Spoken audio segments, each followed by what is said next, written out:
Noticias TVC, y esta tarde saludamos a Fernando Gómez, analista en el sector aeroportuario e infraestructura. Muy buenas tardes, Fernando, ¿cómo estás? Alan, encantado de estar con ustedes. Muy buenas tardes.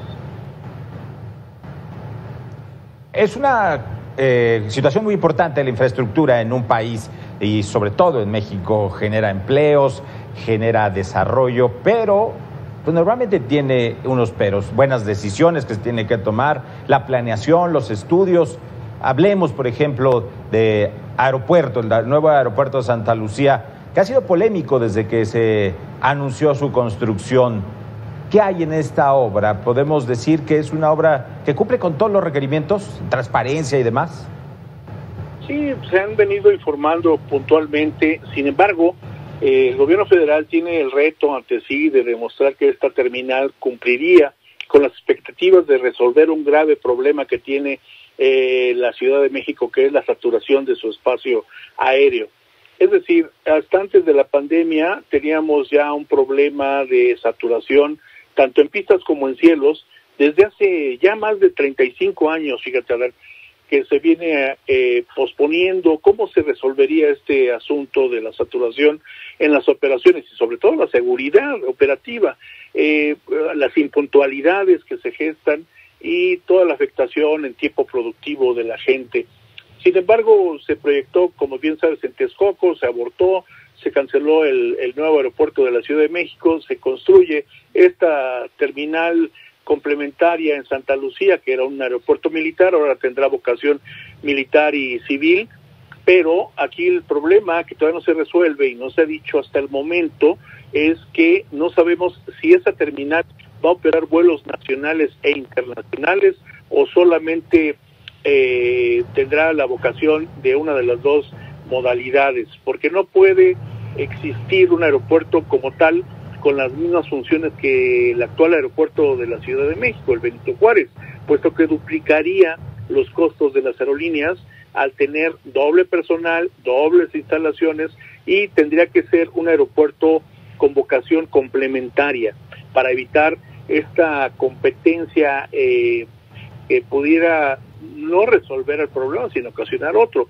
Y por otro lado también está la certificación de esa terminal para precisamente estos vuelos comerciales o vuelos civiles, puesto que está habilitado como aeropuerto militar, pero todavía falta lo que dirán las autoridades internacionales en la materia. Fernando, justo la Asociación de Pilotos hace unos días dijo que visitaron el aeropuerto y que lo veían muy bien, que la obra terrestre está pues perfecta, pero que en materia de los cielos tienen muchísimas dudas, justo esto que nos estás diciendo. Sí, exactamente, es que tiene que operar con la regulación y la autorización oficial de organismos internacionales. Aquí puede venir cualquier persona y opinar al respecto de que si está bonito o no, cumple o no, pero hay organismos reguladores que son la IATA, la OASI, la Organización de Aviación Civil Internacional, la Agencia de Transporte Aéreo Internacional, IATA, que son los que certifican por un lado los aeropuertos y el espacio aéreo. No es cualquier cosa, se fijan en normas que derivan del Acuerdo de Chicago de hace ya décadas y que firman todos los países integrantes, precisamente para obtener las máximas condiciones de seguridad. Aquí no se vale improvisar ni jugar a obtener los certificados posteriores. Tiene el reto el gobierno actual de conseguir esas certificaciones y precisamente creo que están trabajando en eso, pero eso es independiente de la certificación. Recordarás que hace poco a la industria mexicana aeronáutica la degradaron a categoría 2, precisamente las autoridades de la OASI, a petición de la FAA, que es la autoridad en Estados Unidos, precisamente por una falta de regulación con los inspectores de seguridad aérea. Esto tiene que ir marchando precisamente para que una vez que entre en operación en abril del 2022 el aeropuerto de Santa Lucía que señalas, pues tenga previamente toda la cumplimentada toda esta parte normativa. como conocedor tú de la infraestructura, también hablando, por ejemplo, de la refinería de Dos Bocas, ¿terminará esta obra en el tiempo, en el momento adecuado, cuando los combustibles fósiles, al parecer, ya van de salida?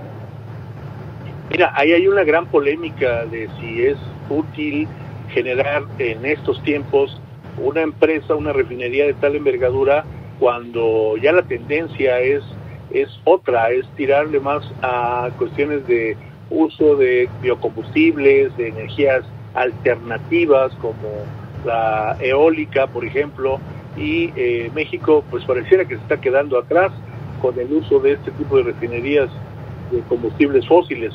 Sin embargo, pues hay que darle salida a la demanda que existe, sobre todo en la demanda de combustibles petrolíferos, y podría ser, pero aquí el reto es precisamente cumplir con los tiempos, y los tiempos han tenido algunas complicaciones en sus planes de desarrollo, sobre todo en los planes de ejecución de obra.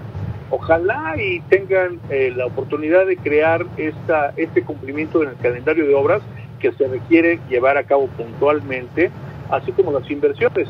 Las inversiones estuvieron un poco detenidas recientemente tras la ratificación, el nombramiento del nuevo titular de la Secretaría de Hacienda, precisamente para liberar presupuestos, porque precisamente tiene que ir trabajando año con año, ¿no? Ojalá que con este nombramiento del nuevo titular de Ramírez de la O pudieran darse en tiempo y forma esta liberación de recursos. Sin embargo, el gran reto es el cumplimiento con las obras por diversas cuestiones que pudieran complicarse, como por ejemplo la resistencia de las poblaciones en los alrededores, en el caso del Tren Maya, en el caso de Dos Bocas, las inundaciones, en el caso de otras obras como las obras de trenes entre el área metropolitana de la Ciudad de México con el Estado de México y otras obras importantes del sexenio, pues pudieran tener complicaciones ahí en cuanto a la aplicación y la ejecución misma, ¿no? Eso es. Fernando, ahora que tocas lo del Tren Maya, mucho tiempo se dijo, pues no has hecho infraestructura de trenes, de pasajeros en este país. Ahora que se está haciendo, parece que ya no resulta tan aprobatoria por unos sectores. ¿Por qué razón?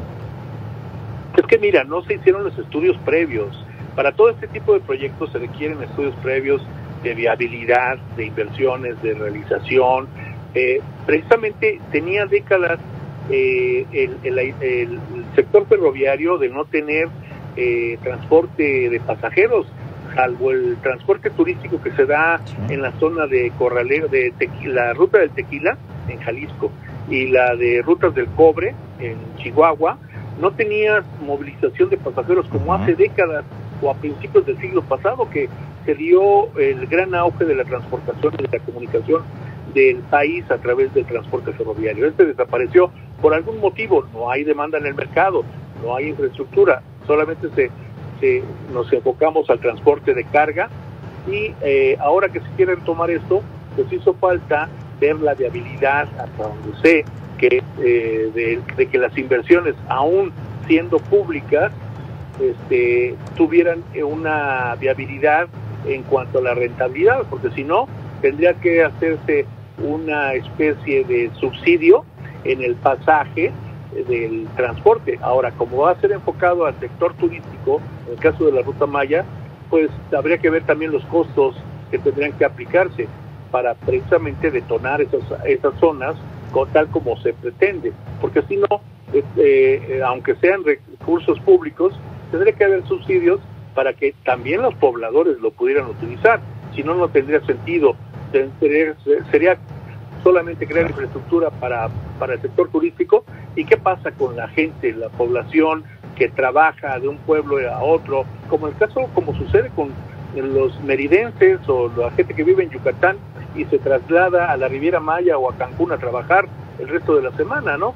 Este tipo de casos tiene que haberse analizado previamente con un plan ejecutivo, que hasta el momento no había sido desarrollado más que un plan general de obras, y hasta el momento pues no ha habido mayor detalle al respecto, ¿no? Yo creo que sería muy bueno contar con la transparencia y el acceso a toda esa información precisamente visto desde el punto de vista de, valga la redundancia, de un negocio o de un proyecto rentable y de beneficio, para que cada centavo que se invierta tenga la tasa de retorno o la viabilidad y el éxito que se espera. Si no, habría pues tropiezos, descalabros, como bien señalas, en la ejecución de las mismas obras, sea el Tren Maya, sea Dos Bocas, sea el aeropuerto de Santa Lucía o cualquier otro que pudiera surgir. Siempre tiene que haber un proyecto ejecutivo. Pues Fernando Gómez, analista del sector aeropuertario e infraestructura, te agradecemos mucho estos minutos con Mega Noticias TVC. A tus órdenes, secretario, de saludarlos. Buenas tardes. Buenas tardes. Vamos a un corte, regresamos, hay más información, no tardamos.